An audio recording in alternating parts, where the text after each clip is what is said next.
don't need to be afraid. When we embrace the life and the love of God, when we relate those struggles, those difficulties, those confusions that we have to God, we begin to see things as God knows them to be. In prayer this morning, I had a very clear sense that what we need to do to disrupt negative trends is to build positive trends. And we do that through lifelong Catholic missionary discipleship through God's love. If I might use an analogy, the analogy that came to me this morning in prayer was the difference between the Holy Spirit, when it animates us with spiritual life, means we're plugged into God. That's why we need to be closely connected to our parish life, to the sacraments, and all that comes from God. I compare that to being plugged into the culture. The culture will suck the spiritual life out of us and get us distracted by many things. And so it really raises the question, where are our priorities?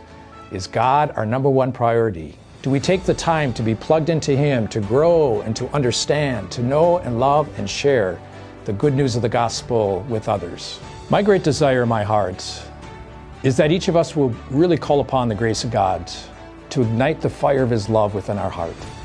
We can do that especially through the prayer of the Holy Spirit. When we call upon the Holy Spirit, the goal is for the embers of love within our parish communities to grow stronger, brighter, and ever more vibrant. And that love, in turn, invites others to share in the beautiful gift of God's own divine life and love. Many in the world today are sad, discouraged, sad and frustrated, and understandably so.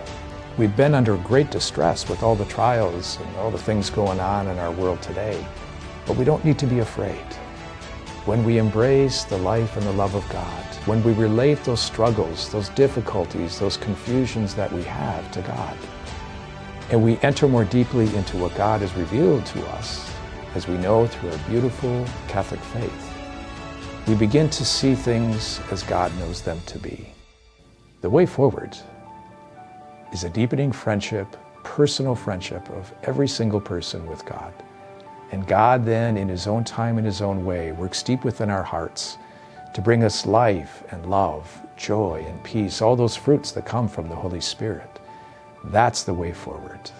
In humility, turning to God, asking for help, relating our interior struggles, allowing our whole way of thinking, our mindset, our lives, our priorities to be shaped by God's beautiful plan for us, expressed in our beloved Catholic faith.